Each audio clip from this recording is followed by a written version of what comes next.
अस्सलाम वालेकुम, मैं हूँ शाहजेब खानजादा। तहरीक इंसाफ के सीनियर रहनुमा उस्मान डार, जिनसे मुताल्लिक 9 सितंबर को यह खबर सामने आई थी कि वो लापता हो गए हैं और पीटीआई ने दावा किया था कि उन्हें मलीर कैंट कराची से कुछ नामालूम अफराद अपने साथ ले गए और उन्हें नामालूम मकाम पर मुंतकिल कर दिया गया। आज वही उस्मान डार अचानक मंजर-ए-आम पर आए, सहाफ़ी कामरान शाहिद को इंटरव्यू दिया और उस इंटरव्यू में उन्होंने सनसनीखेज दावे कर दिए। पार्टी चेयरमैन इमरान खान पर बराह रास्त इल्जामात लगा दिए और कहा कि पार्टी में एक गिरोह मुफाहमत की बात कर रहा था और दूसरा टकराव की सोच रखता था और इमरान खान टकराव की सोच रखने वाले गिरोह के ज्यादा करीब थे। उस्मान डार ने मजीद कहा कि इमरान खान रियासत मुखालिफ बयानियां लेकर चल रहे थे, जनरल बाजवा के खिलाफ मुहिम चला रहे थे और जनरल आसिम मुनीर के आर्मी चीफ बनने के हामी नहीं थे और पार्टी के अंदर यह माइंडसेट था कि इमरान खान की गिरफ्तारी के बाद इदारों पर हमला आवर होना है। फिर 9 मई को जब गिरफ्तारी हुई तो ये माइंडसेट हावी था। उन्होंने मजीद कहा कि ये माइंडसेट समझता था कि रियासती इदारों पर हमला होगा तो दबाव बढ़ेगा। उस्मान डार ने और कहा कि जब लोग ये कहते थे कि हमें रियासती इदारों पर हमला भी करना पड़ सकता है तो इमरान खान इस बयानिए की मीटिंग्स के अंदर हिमायत करते थे। शायद उन्हें इदारे के अंदर से भी ऐसी कोई मालूमात थी कि सबके नतीजे में आर्मी चीफ बदल सकता है और इदारे के अंदर से भी दबाव बढ़ सकता है। तहरीक इंसाफ को यहाँ तक पहुँचाने में इमरान खान के फैसले जिम्मेदार हैं। उन्होंने मजीद कहा कि अगर दोनों सूबाई हुकूमतें ना तोड़ी जाती तो 9 मई भी ना होता। उस्मान डार ने मजीद कहा कि इमरान खान रियासत मुखालिफ बयानी की हिमायत कर रहे थे। इमरान खान ने रियासत मुखालिफ बयानिया जनरल बाजवा से शुरू किया और फिर वो जनरल आसिम मुनीर पर आ गए और इमरान खान ने लॉन्ग मार्च भी जनरल आसिम मुनीर की तैनाती को रोकने के लिए किया था।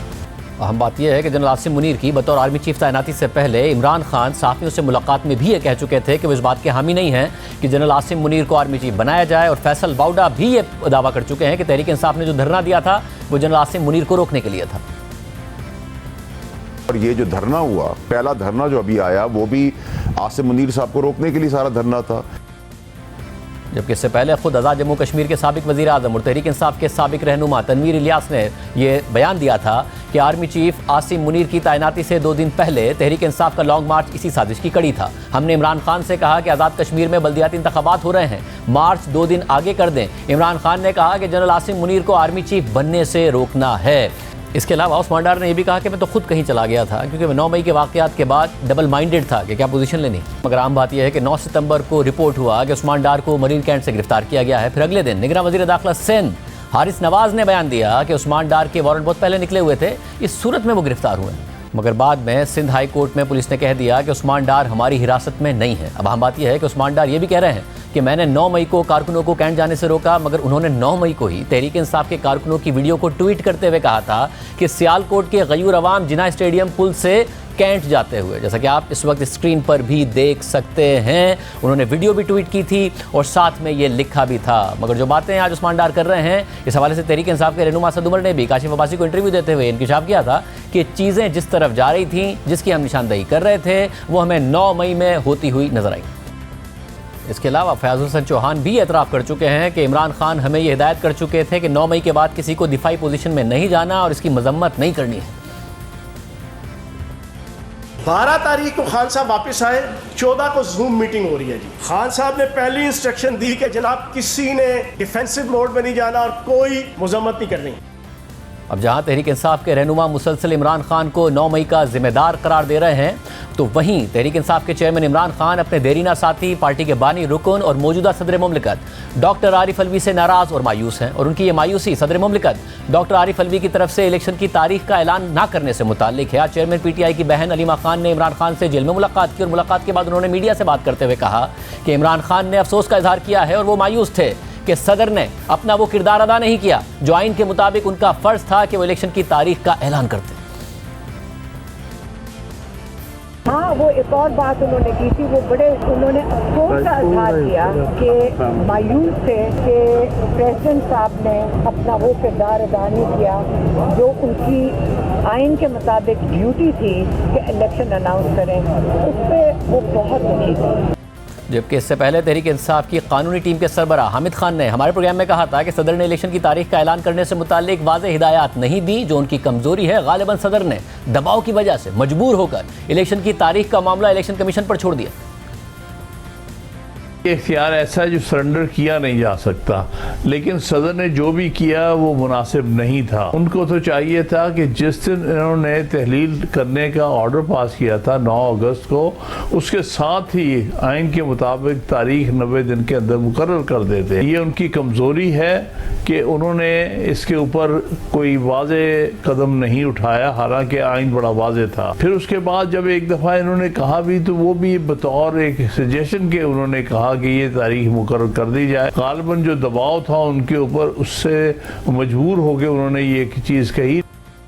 और आज इमरान खान ने इस हवाले से सदर मुमलिकत की कारकर्दगी पर मायूसी का इजहार किया है। इस पूरी सूरत हाल पर हमने सदर मुमलिकत के दफ्तर से रब्ता किया, उनका मौक़िफ़ मालूम किया, तो हमें जवाब आया कि सदर आरिफ अलवी चाहते हैं कि इलेक्शन वक्त पर हों ताकि तमाम सियासी जमातों को इलेक्शन के अमल में हिस्सा लेने का मौका मिले।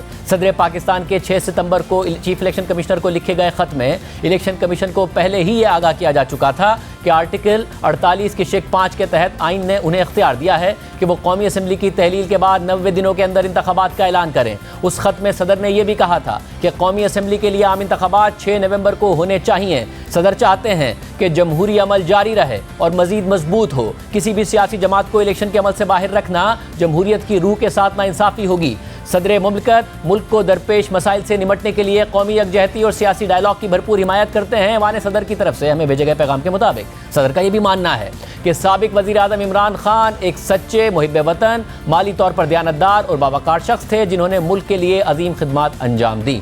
इस पूरी सूरत हाल पर बात करने के लिए हमारे साथ मौजूद हैं तहरीक इंसाफ और इमरान खान के तर्जुमान शुएब शाहीन साहब। शुएब शाहीन साहब, बहुत शुक्रिया में शो में ज्वाइन करने के लिए। एक तरफ सदर से जो मायूसी का इज़हार, उस पर बात करने से पहले उस्मान डार आज अचानक सामने आते हैं। 9 सितंबर को इतला आई थी और तहरीक इंसाफ भी मुसलसल कह रही थी कि जी उन्हें रूपोश कर दिया गया है। वो अचानक आते हैं, उन्होंने कहा कि मैं अपनी मर्जी से गया हुआ था और अब मैं खुद सामने आया हूँ। खुद इंटरव्यू देते हैं और बताते हैं कि जी तहरीक इंसाफ में 2 धड़े थे, एक मज़ाहमत का हामी था, वो हावी हो गया, इमरान खान भी उसके हामी हो गए और ये सारे वाक़यात हुए। इस किस्म की बात असद उमर साहब भी पहले कर चुके हैं, फैज़ल हुसैन चौहान साहब कह चुके हैं मजम्मत नहीं करना चाहते थे। क्या मौक़िफ़ है पार्टी का? देखिए, पहली बात तो ये है कि जब 1 महीने के अगवा के बाद ये तो उनका तो गिरफ्तारी या अगवा जो है वो तो ब्रिगेडियर हारिस शमास की आप स्टेटमेंट ले लो कि जी उनके खिलाफ वारंट ऑफ अरेस्ट था तो इसलिए वो गिरफ्तार हो गए हैं। तो जब उनकी स्टेटमेंट एक होम मिनिस्टर की आ जाएगी उसके बाद कोई गुंजाइश बाकी नहीं है। और वहाँ सुप्रीम कोर्ट, हाई कोर्ट में पटिशन थी जहाँ ये FIR दर्ज करने का हुक्म हो गया कल। तो उसके बाद आज अचानक उनका मंजर आम पर आ जाना वो इसी तरह ही है जिस तरह आजम खान साहब का 164 की स्टेटमेंट भी कामरान शाहिद साहब के जरिए पता चली थी पूरी कौम को। वो 34 दिन लापता नहीं थे, वो मिसिंग पर्सन्स भी नहीं थे, वो किडनैप थे और उनकी FIR कट गई थी। हाई कोर्ट में उनकी रिट पिटीशन पेंडिंग थी और अचानक वो सामने आते हैं और 164 की स्टेटमेंट दे देते हैं। आज मुझे ये बताएं कि क्या पाकिस्तान में कोई बुनियादी हुकूक किसी के हैं? अगर वो वॉलंटरली कोई स्टेटमेंट देना चाहते थे वो इतने दिनों से फिर क्यों गायब थे? वो इतने दिनों से वो मंजर आम पर क्यों नहीं थे? और इतने दिनों से वो क्यों इमरान खान उनके सारी ट्वीट्स उठा लें? अगर 9 मई के वाक़े से उनको अफसोस था या वो कोई डिफरेंट ओपिनियन रखते थे, मुझे बताएं आज तक कि उनकी सारी ट्वीट्स, उनके घर पे ऊपर जो हमला हुआ, उनकी वालदा के साथ जो जुल्म तशद्दुद हुआ, जबर हुआ, उनके साथ जो कुछ होता रहा सब कुछ उसने बर्दाश्त किया। लेकिन एक बर्दाश्त की एक हद होती है। मेरा ख्याल है कि हमें चीफ जस्टिस ऑफ पाकिस्तान को मैं मुतालबा करता हूँ आपके प्रोग्राम के ज़रिए से, क्या इस वक्त इस जबर और जुल्म की फ़िज़ा में क्या ऐसे कोई इलेक्शन, कोई उसकी शफाफियत पे यकीन करेगा? जो कुछ उस्मान डार साहब के साथ हुआ वो आवाम ने देखा। अब आप दुरुस्त कह रहे हैं, इसके अलावा भी मुख्तलिफ रहनुमा हैं जो बार बार गिरफ्तार किए गए। मगर बात सुनिएगा, जैसे बहुत सारे आपके रहनुमा हैं जिनको अदालती फैसलों के बावजूद बार बार गिरफ्तार किया जाता रहा। शहरियार आफरीदी हो, अली मोहम्मद खान हो, बहुत से रहनुमा हैं जिन्होंने वो सब नहीं किया जो असद उमर साहब ने कह दिया, फैज़ल हुसैन चौहान साहब ने कह दिया, उस्मान डार साहब ने कह दिया। तो बहुत सारे लोग हैं जो बर्दाश्त कर रहे हैं मगर ये सारी बातें नहीं कर रहे हैं। असद उमर साहब ने तो वाज़ेह तौर पर कहा कि जी मेरे ऊपर कोई तशद्दुद नहीं हुआ है और मैं समझता हूँ, और उन्होंने ये सारी की सारी बातें की। वो नक़ाद हैं अभी भी शरीफ ख़ानदान के भी। फिर इमरान खान साहब ज़ाहिर है खुद काफ़ी अर्से तक मजम्मत नहीं कर रहे थे। वो ये भी कह चुके हैं कि अगर मुझे गिरफ्तार करेगी रेंजर्स तो और कहाँ जाके आवाम ने प्रोटेस्ट करना था। तो कहीं ना कहीं आप समझते हैं कि गलतियाँ हो गई हैं 9 मई को पार्टी से? देखें, पार्टी से जहां तक ताल्लुक है इमरान खान का कोई अमल दखल नहीं। इसके बारे में जो कुछ ये 164 की स्टेटमेंट्स ले रहे हैं या बयानात करा रहे हैं, इसके ऊपर सिर्फ 2 फैसले आप पढ़ लें। एक फरीद बलोच ने यहाँ दिया है इस्लामाबाद डिस्ट्रिक्ट जुडिशरी के एडिशनल डिस्ट्रिक्ट एंड सेशन जज 9 मई के ही वाक़े के ऊपर। उन्होंने कहा एक शख्स को आपने डिटेन किया हुआ है, उसको क्या पता पीछे क्या हो रहा है, और तमाम ऑडियोज वीडियोस सारी दिखाई गई और उसको हाईलाइट करके डिस्कस करके उस जजमेंट दी है, बेल कंफर्म की है और वो ऑर्डर फाइनलिटी इख्तियार कर गया। उसको प्रोसिक्यूशन ने या पुलिस ने चैलेंज नहीं किया। इसी तरह जो जीएचक्यू के ऊपर अटैक हुआ था रावलपिंडी का, उसका आप रावलपिंडी इस लाहौर हाईकोर्ट रावलपिंडी बेंच का फैसला आप पढ़ लें। मेरा नहीं ख्याल कि आप इस तर्ज अमल से कि आप लीडरशिप को और आप वर्कर्स को दबा के उनको मजबूर करके उनके ऊपर जुल्म करके आप एक राह हमवार कर रहे हो एक पार्टी के लिए, इसका मतलब है कि इलेक्शन कमीशन फिर ये क्या चीजें देख रहा है। अच्छा, जाहिर है ये सवाल अपनी जगह पर उठता रहेगा कि ये दबाव के तहत बयानात आ रहे हैं या आज़ाद सोच के तहत आ रहे हैं। ये सवाल अपनी जगह पर बरकरार है क्योंकि अचानक आज उस्मान डार सामने आते हैं। मगर तनवीर इलियास साहब नहीं हुए थे गिरफ्तार, जो कि साबिक वज़ीर आज़म हैं आज़ाद जम्मू कश्मीर के। उन्होंने कहा कि इमरान खान ने कहा था कि जनरल आसिम मुनीर की तैनाती रोकनी है। इमरान खान साहब ने सहाफ़ियों से मुलाकात में कहा कि वो नहीं चाहते जनरल आसिम मुनीर तैनात हो। फिर फैसल बाउडा साहब ने कहा कि लॉन्ग मार्च इसीलिए किया गया था। तो ऐसे बहुत सारे हालात व वाक़यात हैं। फिर फैज़ हुसैन चौहान साहब ने कहा कि वो मजम्मत नहीं करना चाहते थे 9 मई के वाक़े की, उन्होंने सबको मना किया और इमरान खान साहब मजम्मत कर भी नहीं रहे थे, वो जस्टिफाई कर रहे थे कि और कहाँ जाते। तो 9 मई से पहले और क्या 9 मई को होगा अगर इमरान खान साहब गिरफ्तार होंगे? बहुत सारे रहनुमा हैं जो इस बात को टेस्टिफाई कर रहे हैं। शाहजेब साहब, पहली बात तो यह है कि फयाज और हसन चौहान जिस वक्त गिरफ्तारी दे रहे थे उस वक्त मैं इमरान खान का सिपाही हूँ, नारे लगा के वो गिरफ्तारी दे रहे थे। जब वापस आते हैं तो यू टर्न लेकर आ जाते हैं, इसलिए उनकी स्टेटमेंट को तो आप साइड पे रखें। दूसरी बात, आप जो तनवीर इलियास साहब की बात कर रहे हैं, वो जब ओहदे से पे नहीं रहे, जब उनके साथ ये सब कुछ हुआ, उसने अपने आप को बचाने के लिए हर वो हरबा इस्तेमाल किया। हम किसी की वो उसके जो पार्टी छोड़ गया उसके पाबंद नहीं है। फैसल वाडा साहब तो जिनके नुमाइंदे हैं और जिनकी वो तर्जमानी करते हैं वो सब आपको पता है, और जिनके कहने पे आए और जिस वक्त उनकी स्टेटमेंट आई थी आपने देखा था, वो पीटीवी ने आज तक किसी पीटीआई के किसी वर्कर की या किसी लीडर की कोई आज तक स्टेटमेंट चलाई है? वो उनकी स्टेटमेंट चलाते हैं। और ये सारी चीजें और शिव साहब, असद उमर साहब के हवाले से क्या कहिएगा? क्योंकि असद उमर साहब ने कहा कि हालात इसी तरफ जा रहे थे जो 9 मई को हुआ, हमें पार्टी में नजर आ रहा था, हम बोलते थे। असद उमर साहब ने भी कहा, वो उनका किससे ताल्लुक होगा? देखें, असद उमर साहब को तो मैं हैविंग रिस्पेक्ट फॉर हिम, मेरे वो दोस्त हैं, लेकिन उनकी एक प्रेस कॉन्फ्रेंस और एक प्रेस क्लब में जाना इट सेल्फ सफिशिएंट है उनकी उनकी बात पे डिस्कस करना। मुझे बताएं, आज साइफर केस में वो मेन एक्यूज थे, वो किधर हैं आज? वो चालान में क्यों नहीं है? उन्होंने तो बेल बिफोर अरेस्ट भी कराई हुई थी। बात यह है कि जब ये तर्ज अमल होगा तो शुकूक व शुबात बढ़ेंगे। और पहले होता था अगवा बराए तावान, अब होता है अगवा बराए बयान। जो कुछ हो रहा है आप सिस्टमेटिक तरीके से देखें। असद उमर के साथ उन्होंने कभी ये नहीं कहा कि जनाब ये इसमें इमरान खान मुलव्वस है। बाकी जो लोग भी कह रहे हैं, मुझे बताएं, ये 109 में लाने की कोशिश कर रहे हैं ना इमरान खान को। 109 की क्या हैसियत है? अभी आप बीबीसी की रिपोर्ट उठा के पढ़ लें। उसने कहा है, अभी रिसेंट उनकी जो रिपोर्ट आई है, उसने कहा है कि मशकूक अफराद अंदर जाने के लिए वो बुला रहे थे कोर कमांडर हाउस में। जब वो उसके अंदर जाते हैं तो सारे के शीशे और खिड़कियां पहले से टूटी हुई थी। ये बीबीसी की रिपोर्ट आई है। मैं ये कहता हूं, फिर कोई एक पोजीशन ले लीजिए ना सब, कोई एक पोजीशन ले लीजिए। या तो ये पोजीशन हो पार्टी की कि जी हम इसमें इन्वॉल्व ही नहीं थे, ये सारी की सारी साजिश थी, या फिर ये पोजीशन हो कि जी इमरान खान को अगर रेंजर्स गिरफ्तार करेगी तो प्रोटेस्ट भी यहाँ होगा। ये दोनों पोजीशन कैसे हो सकते हैं कि हमारे कारकुनों ने प्रोटेस्ट बिल्कुल ठीक किया, यही होना था क्योंकि इमरान खान को रेंजर्स ने गिरफ्तार किया था, मगर फिर साथ में ये भी पोजीशन हो कि नहीं ये तो सारी साजिश थी, हमारे कारकुनों ने ये नहीं किया था? कोई एक पोजीशन ले लीजिए। राजेश साहब, मैं आपको इसको वाज़ेह पोजीशन बता दूं। पहली बात तो ये है कि 9 मई को इमरान खान को पता भी नहीं था जो कुछ पीछे हुआ। सुप्रीम कोर्ट में जब गया, मैं उनका वकील था, उसने उसी दिन उसकी मजम्मत की कि हम इलेक्शन जो पार्टी चाहती हो वो कभी नहीं चाहेगी कि क्यास पैदा हो, वो कभी नहीं चाहेगी इंतशार पैदा हो। पहली बात। दूसरी बात है, हमने आज भी मजम्मत करते हैं,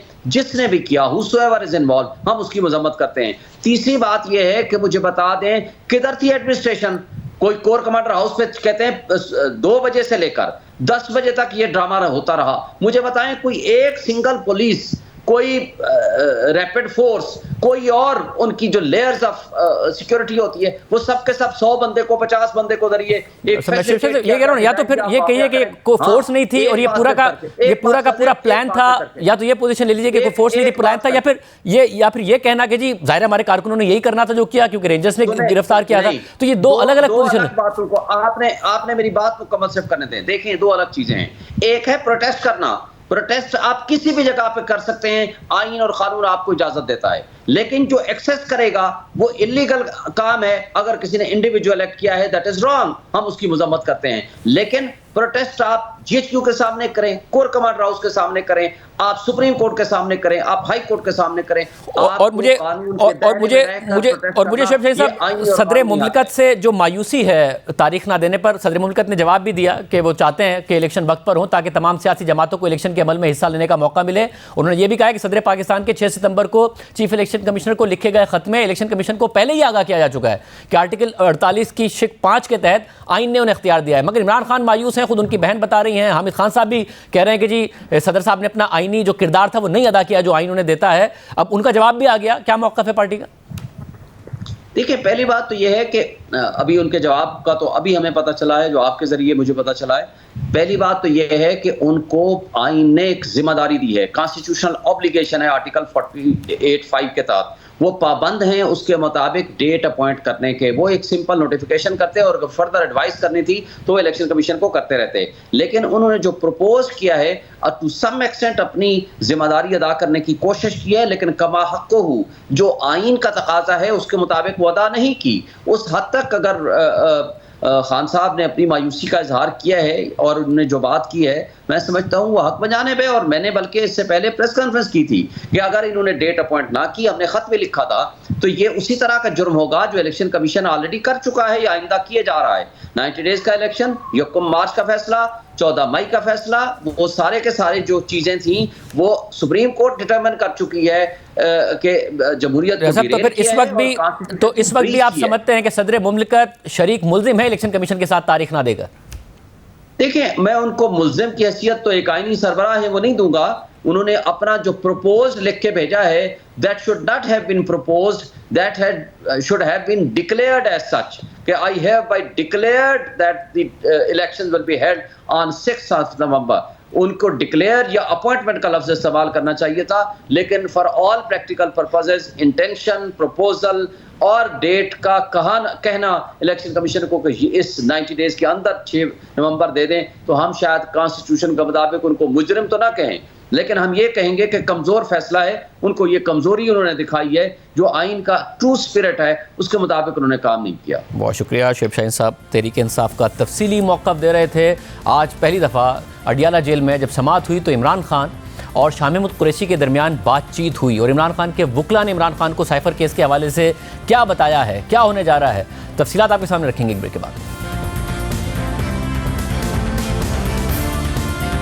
अडियाला जेल मुंतकली के बाद आज इमरान खान के खिलाफ साइफर केस की समाअत अडियाला जेल के कमरा अदालत में हुई, जहां ज़राए के मुताबिक इमरान खान की शाह महमूद कुरैशी से मुलाकात भी हुई, जो पहले ही साइफर केस में अडियाला जेल में कैद हैं और जमानत का इंतजार कर रहे हैं। जबकि अडियाला जेल में इमरान खान की आमद के बाद शाह महमूद कुरैशी से आज ही उनकी पहली मुलाकात थी, जिसमें दोनों रहनुमा कुछ देर के लिए बातचीत करते रहे। सिर्फ यही नहीं, ज़राए के मुताबिक आज अदालत की इजाज़त से पीटीआई के वकला की भी दोनों मुल्जिमान से मुलाकात हुई। पीटीआई के वकला ने चेयरमैन पीटीआई से थोड़ी देर के लिए बात की। चेयरमैन पीटीआई ने उनसे हाथ मिलाया। ज़राए के मुताबिक चेयरमैन पीटीआई बज़ाहिर नॉर्मल नजर आ रहे थे, लेकिन उनका वजन कम लग रहा था। बहरहाल आज अडियाला जेल में होने वाली ये पहली समाअत तकरीबन 1 घंटा जारी रही। खुसूसी अदालत के जज अबुल हसनात ने एक दफ़ा फिर इन कैमरा यानी खुफिया समाअत की और फिर मजीद समाअत 9 अक्टूबर तक मुलतवी करके वापस चले गए। अहम बात यह है कि आज की समाअत में मुल्जिमान यानी इमरान खान और शाह महमूद कुरैशी को चालान की कॉपियाँ फराहम की जानी थी, मगर मुल्जिमान के वकला ने चालान की कॉपियाँ वसूल करने से इनकार कर दिया। ज़राए के मुताबिक समाअत के आगाज़ में पीटीआई के वकला ने साइफर केस में ट्रायल रोकने की दरख्वास्त दायर कर दी और मौक़िफ़ इख्तियार किया कि जेल में ट्रायल और इन कैमरा समाअत के खिलाफ इस्लामाबाद हाई कोर्ट में दरख्वास्त दायर की थी, जहां इन कैमरा समाअत पर फैसला महफूज है। जब तक हाई कोर्ट इन कैमरा समाअत पर फैसला नहीं सुनाती तब तक समाअत रोकी जाए। शफाफ और मुनसिफाना ट्रायल के लिए हाई कोर्ट के फैसले का इंतजार किया जाए। हाई कोर्ट का फैसला आने तक चालान की कॉपियां भी ट्रायल के लिए फराहम ना की जाएं। तो जज ने रिमार्क्स दिए कि इस्लामाबाद हाई कोर्ट ने कोई हुक्म इम्तना नहीं दिया हुआ है, जिसके बाद मज़ीद समाअत 9 अक्टूबर तक मुलतवी कर दी गई। ताहम आज की समाअत में चेयरमैन पीटीआई शाह महमूद कुरैशी के वकला ने चालान की नकूल लेने से इनकार कर दिया, जबकि प्रोसिक्यूशन ने इन कैमरा समाअत और जल्द ट्रायल की दरख्वास्तें दायर कर दी हैं। समाअत के बाद चेयरमैन पीटीआई के वकील सलमान सफदर ने मीडिया से बात करते हुए साइफर केस की ओपन प्रोसीडिंग्स का मुतालबा किया। कमरे में ट्रायल नहीं होना चाहिए, ये अनकॉन्स्टिट्यूशनल है, ये आर्टिकल 10A की वायलेशन है, ये फेयरनेस की वायलेशन है, ट्रांसपेरेंसी होनी चाहिए और ओपन प्रोसीडिंग्स होनी चाहिए जैसे हर संगीन मुकदमे की ओपन प्रोसीडिंग्स होती थी। अगर कोई ऐसा पोर्शन आता है तो उसमें अगर जज साहब मुनासिब समझे तो कुछ देर के लिए उसको कंसिडर किया जा सकता है। सलमान सफदर साहब को प्रोग्राम में शिरकत की दावत दी, उन्होंने जवाब नहीं दिया। आज की समाअत में क्या हुआ, हमारे साथ मौजूद हैं जी न्यूज़ के नुमाइंदे अरफा फिरोज। अरफा, बहुत शुक्रिया। अरफा, क्या ज़राए बताते हैं क्या हुआ आज समाअत में? देखिए शाहजेब, पहले तो आपको बात बताऊं कि तोशाखाना केस से लेकर अगर साइफर केस में अगर देखें पीटीआई की कानूनी टीम और चेयरमैन पीटीआई का मोराल तो वो काफी डिक्लाइन का शिकार है, तनज़्ज़ुली का शिकार है। उनका कॉन्फिडेंस बहुत ज्यादा गिर रहा है, उनका जो खुद पे एतमाद है वो काफी ज्यादा शैटर कर रहा है। तोशाखाना केस में काफी ज्यादा ये इनका मोराल हाई था और ये कह रहे थे कि हम लोग बचा लेंगे चेयरमैन पीटीआई को, लेकिन साइफर केस में आपको मैं अगर बताऊं तो हमारी जाहिर सी बात है ज़राए हैं कानूनी टीम में, उन्होंने बताया कि इस टाइम पीटीआई की जो कानूनी टीम है उन्होंने अपने हाथ खड़े कर लिए हैं। उन्हें नहीं समझ आ रहा कि साइफर केस को हमने किस तरह से टैकल करना है और ये बात चेयरमैन पीटीआई के साथ भी इनकी हो चुकी है। जो पीटीआई के जो वकला हैं अमूमन ये जाते हैं अडयाला जेल, अटक जेल भी ये जाते थे, बातचीत करते थे, तो उसमें ये चेयरमैन पीटीआई को कन्वे कर दिया है मैसेज के जो साइफर केस है उसमें बचना काफ़ी मुश्किल है और चेयरमैन पीटीआई को भी इस पे काफ़ी ज़्यादा अब उनकी जो एक परेशानी का आलम है वो उनके अब चेहरे पर आया हमें जो वो बताई दे रहे कि इसके हवाले से उनको हमारे जो ज़राए उन्होंने हमें बताया।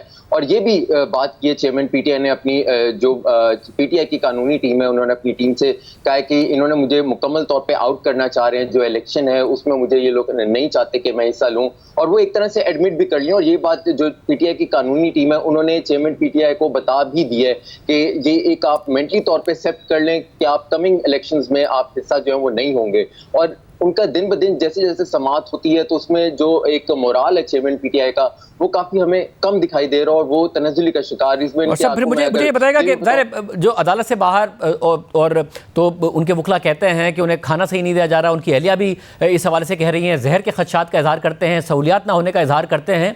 आज क्या ये तमाम बातें चेयरमैन पीटीआई ने भी कही हैं? क्योंकि पहले अटक जेल के हवाले से भी ये बात किया करते थे मगर चेयरमैन पीटीआई इमरान खान कह रहे थे कि जी मैं अटक जेल में सेटल हो गया हूँ, वो तो जाना भी नहीं चाहते थे अडियाला, मगर वकला बड़े खुश थे जब अडियाला, फिर बाद में वकला भी तनकीद करने लगे। आज क्या उन्होंने भी ये बातें की हैं? फिर उनका वजन कम होने के हवाले से, बॉडी लैंग्वेज के हवाले से क्या ज़राए बता रहे हैं? देखिए ज़राए ने हमें ये बताया कि उनका जो वजन है और उनकी जो एक फिजिकल अपीयरेंस है उसमें काफ़ी का जो उन्हें दिखाई दिया। उनका जो वजन है वो 89 kg था जब वो जेल में थे और जब अडयाला जेल में जब उनकी डॉक्टर फैसल जो उनके पर्सनल फिजिशियन है, डॉक्टर हैं, उन्होंने जब ये चेक किया वजन वगैरह का बताया तो अब 86-84 के आसपास उनका वजन है और जो कम गए, इवन कि उनके जो शोल्डर्स हैं वो भी डाउन हो गए हैं। एक्सरसाइज करते हैं, उनकी जिस्म जो है वो काफ़ी एक हेल्दी किस्म की है लेकिन वो अब काफ़ी डाउन होती दिखाई दे रही है। और परेशानी का जो वो आलम है, जहर देते हैं नहीं देते ये तो खैर एक उनकी फैमिली एक इल्ज़ाम लगा रही है, लेकिन ये है कि उनकी जो एक फिजिकल अपीयरेंस है उसमें काफ़ी ज़्यादा जो कमी हमें दिखाई दे रही है। और जो एक पीटीआई कानूनी टीम के साथ जो मोराल की बात होती है उसमें भी चेयरमैन पीटीआई ने एक मेंटली तौर पे अपने आप को एक्सेप्ट कर लिया है कि साइफर केस में मुझे जो है मैक्सिमम सजा हो सकती है। मैक्सिमम सजा जो सेक्शन 5(3)A है उसमें 14 साल जो है वो कैद है और 14 साल कैद की ये बात कन्वे कर दी है। इवन कि आपको ये भी बता दूं कि जो चेयरमैन पीटीआई की जो कानूनी टीम है उसको इस टाइम ये भी समझ नहीं आ रहा कि साइफर केस को हमने डील किस तरह करना है। दो बातों पर ये केस बनाया गया, नंबर 1 आपने साइफर को लहराया था, नंबर 2 आपके पास साइफर था और वो आपने घुमा दिया। लेकिन इस टाइम चेयरमैन पीटीआई की जो कानूनी टीम है उसको यही नहीं समझ आ रहा कि इन दो बातों को हमने टैकल कैसे करना है। सेशन अदालत में उन्होंने इसकी जो आर्गूमेंट्स दिए लेकिन जो उनके आर्गूमेंट्स थे वो यही थे कि जी जो चेयरमैन पीटीआई वो साबिक वज़ीर-ए-आज़म थे और वज़ीर-ए-आज़म का एक काम नहीं है, उनके पर्सनल सेक्रेटरी का काम होता है, उनके जो 7 मुलाज़मीन होते हैं उनका एक काम होता है कि वो कोई भी साइफर या इस तरह का डॉक्यूमेंट है वो उसकी देखभाल करें, लेकिन वो इस बात में बिल्कुल नाकाम रहे। बहुत शुक्रिया। प्रोग्राम में आगे बढ़ते हैं। नून लीग के मुताबिक उसके कायद नवाज शरीफ की वतन वापसी 21 अक्टूबर को तय है और वतन वापसी पर उनका बयानिया क्या होगा अब बिलाखिर ये भी तय हो गया है। मुज़ाहिमत और मुफाहिमत के दरमियान फंसी हुई नून लीग बिलाखिर मुज़ाहिमत को छोड़कर मुफाहिमत पर राज़ी हो गई है। नवाज शरीफ खुद तो एक बयान देकर अभी खामोश हो गए हैं लेकिन शहबाज शरीफ और दीगर पार्टी रहनुमाओं के बयानात हवा का रुख बता रहे हैं। और लाहौर में 2 जगह कारकुनों से खिताब करते हुए नून लीग के सदस्य शहबाज शरीफ ने कहा कि नवाज शरीफ इंतकाम लेने के लिए वापस नहीं आ रहे हैं। नवाज शरीफ मीनार पाकिस्तान पर अपना मुकदमा अल्लाह के सुपुर्द करेंगे।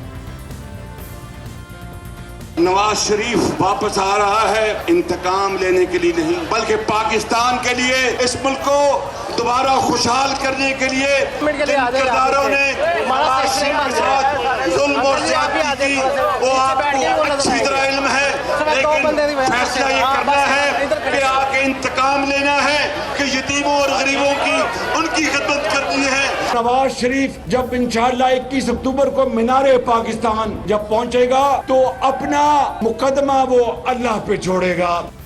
दूसरी तरफ ज़राए का कहना है कि शहबाज शरीफ ने नवाज शरीफ को इस बात पर राजी किया है कि इस वक्त टकराव का बयानिया मनफी होगा, इसलिए नवाज शरीफ को एक ऐसी कुव्वत के तौर पर नजर आना चाहिए जो आगे बढ़ने की बात करें, लोगों, इदारों और सियासी जमातों में इत्तेहाद की बात करें, ना कि बदले या तसादुम की बात करें, क्योंकि इससे तवज्जो मुआशी मसाइल और रिफॉर्म से हट जाएगी। जबकि दूसरी तरफ फौजी क़यादत के लिए मसला नवाज शरीफ की तनकीद से ज़्यादा ये होगा कि एक तरफ इमरान खान और तहरीक इंसाफ पर क्रैकडाउन हो और वैसे ही इल्ज़ामात लगाने पर नवाज शरीफ को खुली छूट हो तो इदारे के अंदर से दबाव बढ़ सकता है और ये बात शायद नवाज शरीफ तक भी पहुंचाई गई है। बात करेंगे सीनियर साहब तज़कियाकार मुजीबुर रहमान शामी साहब हमारे साथ मौजूद हैं। शामी साहब, बहुत शुक्रिया हमें शो में ज्वाइन करने के लिए। नवाज शरीफ साहब ने बयान दिया, खामोश हो गए। पार्टी ऐसा लगता है कि मुसलसल यू टर्न ले रही है 21 अक्टूबर से पहले और आवाम को ये बताने की कोशिश कर रही है कि आगे की बात करेंगे नवाज शरीफ साहब, पीछे की बात नहीं करेंगे, वो मुकदमा अल्लाह के ऊपर छोड़ा जाएगा। उन्हें ये पैगाम शहबाज शरीफ के जरिए पहुंचाया गया है या आपको लगता है पार्टी के अंदर ही एहसास है जो नवाज शरीफ साहब को बताया गया है? देखिए शाहदेव साहब, कोई पैगाम पहुंचाया गया हो या पार्टी रहनुमाओं ने खुद एहसास कर लिया हो, जो भी आप कहें, हकीकत का इदराक कर लिया गया है या कह इतराफ कर लिया गया है। देखें, इस वक्त मुस्लिम लीग नून की जो लीडरशिप है और जो उसके सीनियर लोग हैं वो कतई इस मूड में नहीं है कि वो किसी नई महाज़ाराई में मुब्तला हूँ। और वो कहते हैं ना, मोमन एक सौराख से 2 बार नहीं डसा जाता, तो मुस्लिम लीग नून तो कई बार डसी जा चुकी है। तो इसलिए उनका बयानिया जो है अब वो मुस्तकबिल के बारे में होगा, उसके हवाले से होगा। और ये बाजवा साहब ने भी एक धमकी आमेज बयान दिया था कि अगर मुझसे छेड़छाड़ की कोशिश की गई तो परवेज मुशर्रफ के खिलाफ जो मुकदमा कायम किया गया है उसके बाद ये दूसरी भयानक गलती होगी। तो मैं ख्याल ये बात अपनी जगह दुरुस्त है। फौज के लिए अपने सिपा सालार को बेसरो सामान छोड़ देना मुमकिन नहीं होता, ना उसे खुद आजमाइश में मुब्तला होना चाहिए, नफसी को करना चाहिए। तो मेरा ख्याल एक दुरुस्त सम जो है उसका तयन हो गया है और अब नवाज शरीफ साहब जो हैं वो मेरा ख्याल है कि एक खुशगवार माहौल में वापस आ सकेंगे। मगर शामी साहब, जो वोटर सपोर्टर है उसकी हिमायत हासिल कर पाएंगे, क्योंकि एक तरफ शहबाज शरीफ की 16 माह की हुकूमती कारकर्दगी है जिसने तारीखी महंगाई दी है, दूसरी तरफ शहबाज शरीफ का ही मुफाहमती बयानिया हो, ना कि नवाज शरीफ का मुजाहमती बयानिया हो। आप ख्याल में वोटर सपोर्टर को एनर्जाइज कर पाएंगे, बैलेट बॉक्स तक ला पाएंगे नवाज शरीफ? देखें, 16 माह की कारकर्दगी तो हमारे सामने है, उससे पहले 3.5 साल की कारकर्दगी पीटीआई की है, तो ये एक दूसरे से जुड़ी हुई है। तो इसको नजरअंदाज नवाज शरीफ साहब अपनी कारकर्दगी पर तवज्जो मरकूज कराना चाहते हैं और शहबाज शरीफ साहब भी इसी तरफ तवज्जो दिला रहे हैं। देखें, मुस्लिम लीग नून जो है उसका एक वोट बैंक तो मौजूद है, मुश्किलात उसके लिए हैं, लेकिन ऐसा नहीं है कि उसकी हमायत जो है वो ख़त्म हो गई है या उसके सपोर्टर्स जो है उनका कोई वजूद नहीं है। तो मेरा ख्याल उनको गरमाने की कोशिश हो रही है और आज भी मुस्लिम लीग के कई लीडर जो हैं वो निकले हैं, खुद शहबाज शरीफ साहब भी निकले हैं और रोड शोज उन्होंने मुनक़िद किए हैं। तो पूरी कोशिश की जा रही है कि वोटर्स को एक्टिवेट कर लिया जाए और मेरा ख्याल एक अगर यही सरगर्मी जारी रही तो एक अच्छा बड़ा शो जो है वो कर सकेंगे और अपनी नई सियासत जो है उसका आगाज कर सकेंगे या पुरानी सियासत का नए तरीके से या नए तौर पर आगाज कर सकेंगे। बहुत शुक्रिया शामी साहब, उसको आपने सुनी। प्रोग्राम में ब्रेक शामिल करते हैं, एक और अहम खबर है, अवाम से मुताल्लिक़ खबर है, बात करेंगे ब्रेक के बाद। IMF की जानिब से मुसलसल रिटेल, रियल एस्टेट और ज़राअत पर टैक्स लगाने की तजवीज़ के बाद अब वर्ल्ड बैंक भी मशवरा दे रहा है कि हुकूमत पाकिस्तान अपना टैक्स नेट बढ़ाए और इन तमाम शोबों को टैक्स नेट में शामिल करे। गुज़िश्ता रोज़ शाया होने वाली रिपोर्ट में वर्ल्ड बैंक ने मुआशी रिकवरी और रेवेन्यू बढ़ाने के लिए ज़राअत, रिटेल और रियल एस्टेट पर टैक्स बढ़ाने का कह दिया, मगर साथ ही तनख्वाहदार तबके पर टैक्स का मजीद बोझ डालने का भी कह दिया है। रवा माली साल की पहली तिमाही में एफबीआर ने टारगेट से 63 अरब रुपए ज्यादा टैक्स इकट्ठा किया है, मगर मुल्क का टैक्स टू जीडीपी 10% से भी कम है। अखराजात बहुत ज्यादा हैं, इसलिए खसारा बहुत ज्यादा है। इसलिए बैनुल-अक़वामी इदारे हुकूमत को टैक्स ना देने वाले सेक्टर्स को टैक्स नेट में लाने का मशवरा दे रहे हैं, मगर साथ ही इस तारीखी महंगाई में पहले से टैक्स देने वाले तनख्वाहदार तबके पर टैक्स का बोझ बढ़ाने का भी कह रहे हैं, जिस पर हुकूमतें पहले ही गुज़िश्ता बरसों में टैक्स के बोझ में बेपनाह इजाफा कर चुकी हैं और टैक्स नेट को बढ़ाया नहीं है। जो टैक्स नहीं देते उनको टैक्स नेट में लेकर नहीं आए हैं, मगर तनख्वाहदार तबका पिसता रहा है। लेकिन इसके बावजूद वर्ल्ड बैंक ने अपनी रिपोर्ट में हुकूमत को 50,000 रुपए माहाना आमदनी वाले तबके को टैक्स नेट में शामिल करने का भी मशवरा दिया है। हालांकि माहाना 50,000 रुपए तक कमाने वालों को टैक्स से सस्ना हासिल है। वर्ल्ड बैंक की तजावीज़ के मुताबिक 50,000 रुपए और उससे कम आमदनी वालों पर टैक्स लगाया जाए, जबकि 5 लाख रुपए माहाना आमदनी वालों पर 35% शरह से टैक्स आयद किया जाए। वर्ल्ड बैंक की तजावीज़ के मुताबिक वफाकी हुकूमत इन शोबों पर खर्च ना करे जो सूबों के दायरा कार में आते हैं। साथ में कौमी मालियाती कमीशन का दोबारा जायजा लेकर वफाकी और सूबाई दायरा कार में फाइनेंसिंग का लाएअमल तय किया जाए। दुकानदारों को टैक्स नेट में लाया जाए, टैक्स फ्री आमदनी की हद कम की जाए, पर्सनल इनकम टैक्स का स्ट्रक्चर आसान बनाया जाए और ज़रई शोबे में 12.5 एकड़ ज़मीनों के मालिकान पर टैक्स लगाया जाए। दूसरी तरफ हुकूमत की जानिब से डॉलर की स्मगलिंग, ज़ख़ीरा अंदोज़ी और ब्लैक मार्केट पर क्रैकडाउन के नतीजे में आज भी रुपए की कदर में बेहतरी आई है और इंटरबैंक में $8 ₹1.04 मजीद सस्ता होकर 284 रुपये 68 पैसे का हो गया है। जबकि ओपन मार्केट में भी डॉलर आज 284 रुपये पर फरोख्त हो रहा था और दस्तयाब भी था। जबकि आज DGFIA मोहसिन हसन बट की ज़ेर सदारत इजलास में हुंडी हवाले के खिलाफ ऑपरेशन के हवाले से ब्रीफिंग भी दी गई। इस इजलास के एलामिया के मुताबिक गैर कानूनी करेंसी एक्सचेंज में मुलविस अनासिर के खिलाफ मुल्कगीर क्रैकडाउन जारी है। हवाला हुंडी और करेंसी की गैर कानूनी एक्सचेंज में मुलविस अनासिर के खिलाफ 390 कार्रवाइयाँ की गई हैं, जिसके तहत 382 मुकदमा दर्ज करके 557 मुलजिमान को गिरफ्तार किया गया। गिरफ्तार मुलजिमान बगैर लाइसेंस करेंसी के एक्सचेंज में मुलविस थे। छापों में 3 अरब 86 करोड़ रुपए की मुल्की और गैर मुल्की करेंसी बरामद की गई। बरामद की गई करेंसी में 6,50,000 से ज़ायद अमरीकी डॉलर शामिल थे। 30 करोड़ 90 लाख रुपए की दीगर गैर मुल्की करेंसी भी शामिल थी, जबकि बरामद की गई करेंसी में 3 अरब 35 करोड़ से ज़ायद पाकिस्तानी रुपए भी शामिल थे। मुल्कगीर छापों में 28 से ज़ायद प्लाजों, मार्केटों और दुकानों को भी सील किया गया है। इजलास के दौरान DGFIA ने हिदायत की कि हुंडी हवाला में मुलविस अनासिर के खिलाफ छापामार कार्रवाइयाँ मजीद तेज़ की जाएँ और ज़ेर तफ्तीश मुकदमात को जल्द अज जल्द मुकम्मल किया जाए। गैर कानूनी करेंसी की खरीदो फरोख्त में मुलविस बैनुल-अक़वामी एजेंटों के खिलाफ कार्रवाई और मुलजिमान की गिरफ्तारी के लिए तमाम तर वसाइल को बरूए कार्ड लाया जाए। एक तरफ हुकूमत डॉलर की स्मगलिंग और ब्लैक मार्केट के खिलाफ क्रैकडाउन मजीद तेज करने जा रही है, तो दूसरी तरफ हुकूमत अशिया की स्मगलिंग पर मुकम्मल क्रैकडाउन के लिए अफगान ट्रांजिट ट्रेड के गलत इस्तेमाल और उसके तहत होने वाली स्मगलिंग पर तेजी से क्रैकडाउन भी कर रही है। और अब हुकूमत ने अफगान ट्रांजिट ट्रेड के जरिए आने वाली उन अशिया पर मुकम्मल पाबंदी लगा दी है जो वापस स्मगल होकर पाकिस्तान आ जाती हैं। इसके अलावा कुछ दीगर अशिया की अफगान ट्रांजिट ट्रेड के जरिए दरामद पर 10% ड्यूटी आयद कर दी है। जिन अशिया की अफगान ट्रांजिट ट्रेड के जरिए दरामद पर 10% ड्यूटी लगा दी गई है, उनका भी नोटिफिकेशन जारी कर दिया गया है, जो आप अपने सामने स्क्रीन पर देख सकते हैं। उन अशिया में चॉकलेट, कन्फेक्शनरीज, फुटवेयर और electrical machinery, blankets, home textile और गारमेंट्स शामिल हैं। इसके अलावा इस बात को यकीनी बनाने के लिए कि जो भी अशिया अफगान ट्रांजिट ट्रेड के जरिए आएँ वो अफगानिस्तान ही जाएँ, ड्यूटीज़ और टैक्सेस की रकम की बैक गारंटी की शर्त रख दी गई है, ताकि अफगान ट्रांजिट ट्रेड के जरिए आने वाली अशिया अगर अफगानिस्तान नहीं पहुंचती तो इस बैंक गारंटी को कैश करके हुकूमत पाकिस्तान उस पर ड्यूटीज़ और टैक्सेस हासिल कर लेगी। इन शराइत पर अमल दरामद के लिए FBR और वज़ारत तिजारत ने नोटिफिकेशन भी जारी कर दिए हैं। आज के प्रोग्राम में इतना ही। इजाज़त दीजिए। अल्लाह हाफ़िज़।